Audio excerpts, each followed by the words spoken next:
¿Qué tal, amigos? Muy buenas tardes. Eh, a petición de mi hijo Juan Bosco y para que él lo pueda difundir entre sus amigos y clientes, voy a presentar a continuación algunas observaciones y algunas recomendaciones de orden profesional sobre el grave problema que implica para la inmensa mayoría de las personas, al menos de las que conozco, y sobre todo de las empresas en las que por haber sido o ser asesor tengo acceso, me dicen todas ellas, o cuando menos la gran mayoría, que están actuando con mucho tiento al no saber cuál es el estado de bienestar de los demás. Observan que las personas en general están cansadas, que casi todas están muy ansiosas por el mero hecho de tener que regresar, adaptarse al brutal esfuerzo, usan esa palabra, brutal esfuerzo, de volver a trabajar en la oficina. Bien, pues durante los últimos 2 años, las personas en general han batallado para hacer su trabajo, ya sea en hospitales, fábricas, corporativos, restaurantes, tiendas, escuelas, etc., después de que el miedo y la incertidumbre, producto de la crisis del COVID-19, las convirtió en un manojo de nervios. Para los que se dieron el lujo de trabajar desde casa, su vida profesional, su vida laboral es ahora un reflejo de la vida personal, trastornada. ¿Sí? En ese lapso, antes del regreso forzado, al cual ahora muchas empresas están exigiendo, estas personas respondían a los correos electrónicos desde el sofá, hablaban con sus compañeros de equipo a través de Zoom, en pantuflas, en bata, y modificaban sus horarios para adaptarse a esta nueva era de trabajo a distancia. Y con una particular afición por los noticiarios de carácter, no sé, de la guerra, del COVID en otras dimensiones o lugares del planeta, o simplemente el buscar una película en cualquiera de las múltiples ofertas televisivas y cinematográficas que existen a la fecha. Ahora, en estos momentos, estamos hablando el 4 de junio del 2022, muchísimos millones de personas han recibido el mensaje tajante de que sus jefes están tratando de restaurar un viejo statu quo, el viejo estilo perdido a principios del 2020 del trabajo en las oficinas. Miles de empresas están llamando a los trabajadores para que regresen. Mencionaré algunas de las que lo han dicho o hecho de modo ostensible a través de las redes sociales. Microsoft, Goldman Sachs, Chevron, Tesla, The Washington Post, por solo mencionar algunas. Y hago particular mención a algo que publicó hoy Elon Musk, el CEO, fundador, presidente, dueño de Tesla. Muy sencillo y muy tajante fue su mensaje, dirigiéndose a todos los docenas de miles de empleados de sus corporaciones. O regresan a trabajar en la oficina o serán dados de baja. Así de tajante fue su mensaje. Y por supuesto que esto ha causado oleadas de protestas, de reclamos, de rebeldías, de oposicionismo desafiante. ¿Por qué? Porque a algunos les preocupa que sus equipos o sus personas no estén preparados para la, transición emocional que le espera a una fuerza laboral que ya está al límite, emocionalmente y hasta físicamente. Unas 2/3 partes, estuve investigando en las últimas horas, que acaban de regresar a la oficina, me afirman que su regreso ha afectado su salud mental de manera negativa. La saga de las reaperturas de las oficinas no ha ayudado, ya que es difícil prepararse para una rutina nueva, al menos de modo voluntario. Muchos no tienen más remedio que hacerlo, pero la gran mayoría no lo haría si pudieran continuar trabajando desde casa. Para muchos empleados y trabajadores de todos los niveles, está la grave dificultad de abandonar los malos hábitos o simplemente los hábitos que se formaron en casa, en trabajo a la distancia. Para otros está la perspectiva de enfrentarse a los desaires, los comentarios insensibles y los endogrupos que se forman entre los empleados con gustos afines y que son hostiles contra el resto. Muchos de ellos, sabiendo que han cambiado en los últimos 2 años, no se sienten preparados para reencontrarse con sus equipos. ¿Por qué? Porque gran parte de nuestra sensibilidad humana ha quedado al descubierto. No hay vuelta atrás, no podemos volver a meter el genio en la botella, le comentaron algunos.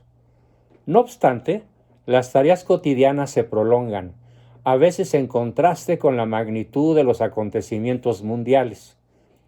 La disonancia entre seguir las crisis en los noticieros y cumplir con sus obligaciones profesionales es más clara al comienzo de las nuevas reuniones. En una videollamada reciente con una empresa, con un equipo humano de una empresa que asesoro, los primeros momentos de la conversación dejaron claro que nadie sabía cómo hablar de la invasión rusa a Ucrania, ni qué partido tomar acerca de este hecho tan impactante.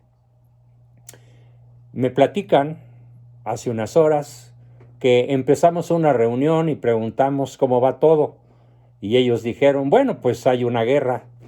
Y otro dijo, sí, hay una guerra. Y entonces iniciamos la reunión de diseño, pero con miedo a pronunciar una opinión que pudiera haber sido rechazada por alguna persona o por el grueso del grupo. Ahora resulta que los supervisores se dan cuenta de que se les pide que ayuden a las personas a superar retos personales, tengan o no la formación necesaria para hacerlo. Formación que, por cierto, nosotros sabemos proporcionar como una de nuestras promesas de valor más importantes. Ejemplos. Una amiga mía, jefa de una agencia de seguros, empezó a facilitar una llamada semanal para los directivos, dándoles espacio para plantear preguntas sobre cómo apoyar emocionalmente a los trabajadores. Me dijo literalmente, he tenido muchos más trabajadores que se ponen en contacto conmigo debido a la ansiedad desatada y con frecuencia dicen que no pueden precisar la razón profunda de su ansiedad. Continuó platicándome, he recibido llamadas telefónicas de gerentes diciéndome, esto es lo que hice y espero haberlo manejado de la manera correcta, pero no estoy segura. Algunas empresas están tratando de abordar directamente los problemas de salud mental a los que puede enfrentarse su personal. Otra alumna mía, ejemplo también, dueña de una empresa de viajes, dijo que el uso de su programa de apoyo a los trabajadores, que proporciona terapia gratuita, ojo, se había multiplicado por 10 desde el comienzo de la pandemia y que ahora, con el motivo de tener que regresar al trabajo de oficina, se ha multiplicado por 20. La empresa también encuestó a la empresa de esta persona también encuestó a los trabajadores sobre sus necesidades en cuanto al regreso a la oficina y elaboró un plan que da prioridad a la flexibilidad para disminuir el nivel de ansiedad de la gente, lo cual les permite a muchas personas seguir trabajando desde casa o en forma mixta si así lo prefieren.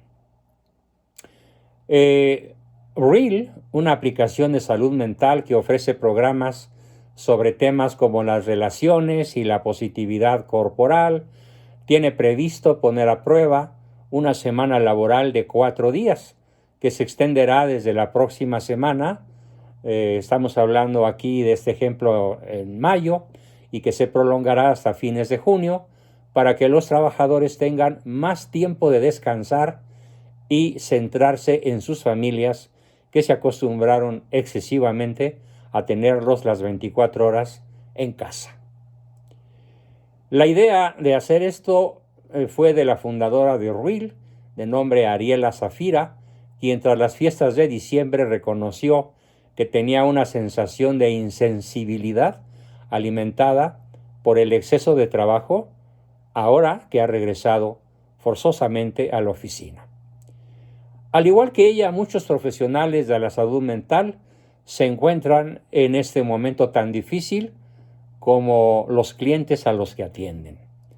Otra alumna mía, fundadora de una empresa de salud mental que ofrece a los empleados, esta empresa radicada en Colombia, que ofrece a los empleados acceso a terapia y otros servicios, se dio cuenta hasta hace poco de que no había podido afrontar del todo su propio dolor después de haber sido objeto de un insulto racial en una calle de Nueva York al regresar a su oficina. Ella tiene una oficina con sede matriz en Colombia, pero con sucursales en Nueva York.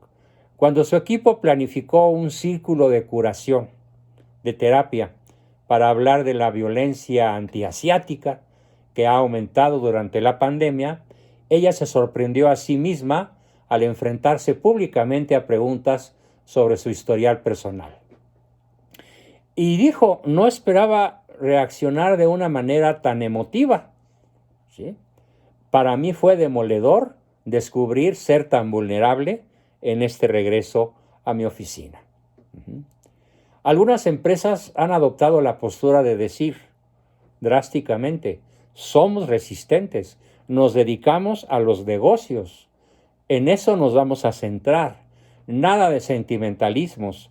Ser vulnerable al regreso a oficinas no es la forma de resolver nuestros problemas. Para muchos, pues, la angustia es profunda, agravada por la brecha emocional entre sus responsabilidades laborales y la realidad que ya estamos afrontando a mediados del 2022. Me parece una locura, dice otra persona, que se espere que mantengas la calma en el regreso a la oficina y sigas con tu vida. Ya no sé si puedo dar todo de mí en el trabajo, porque me parece muy poco sincero con lo que ocurre ahora en mi oficina. Además, el vocabulario del lugar de trabajo se está ampliando, ya que los directivos tratan de encontrar el lenguaje necesario para supervisar a los trabajadores. Están aprendiendo a preguntar sobre los retos que van más allá de los plazos de entrega y los acuerdos comerciales, conversaciones que no siempre resultan naturales en un entorno de oficina radicalmente poco humano y emocionalmente muy estéril.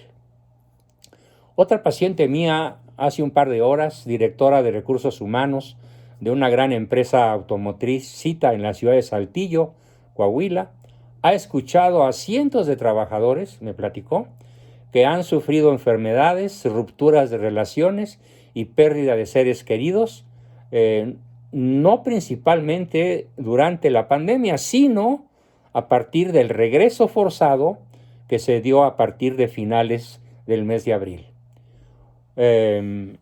No sabemos, dice ella, cómo familiarizarnos con el uso de palabras adecuadas para expresar los sentimientos, en lugar de solamente tratar temas empresariales concretos. La gente no lo sabe, en general. Solución. Nosotros, en Reingeniería de Valores Universales, cuyos representantes somos Juan Bosco Abascal Rodríguez y Juan Bosco Abascal Carranza, nosotros tenemos y desarrollamos y aplicamos la solución, que consiste en proporcionar a todos los empleados y trabajadores un poderoso entrenamiento en virtudes y en la capacidad operativa para volver al equilibrio de los valores, entendiendo que la generación de dinero y de recursos materiales, si bien estos son los últimos de los valores, son los primeros de los medios. ¿Por qué? Pues porque con dinero baila el perro y chilla la manteca. Y como decían los misioneros que evangelizaron América Latina, primero es comer y arar la tierra que ser cristiano.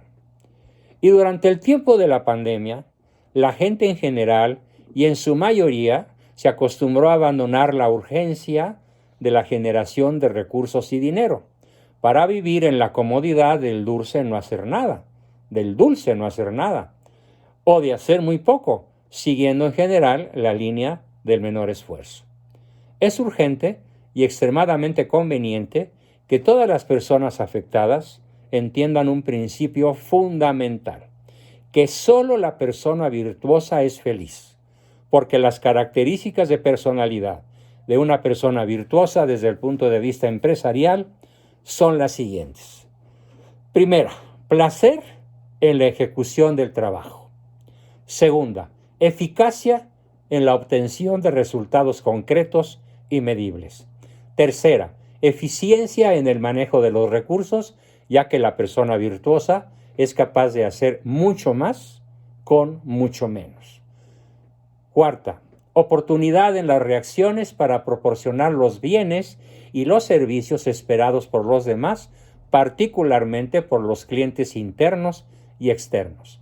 Y de modo muy especial, la persona virtuosa ofrece la rapidez con la cual trabaja, aprendiendo a abandonar la natural lentitud y la enorme dosis de improductiva comodidad que se tuvo en casa durante el tiempo de la pandemia. Pero esto requiere un entrenamiento dado por profesionales que sabemos cómo hacer que la gente quiera, hacer que las personas quieran volver a gozar de la cultura del esfuerzo. Porque solo el esfuerzo, le da significado a la existencia y nos conserva dueños de una cabal salud integral, tanto física como mental, social y espiritual. Hasta pronto.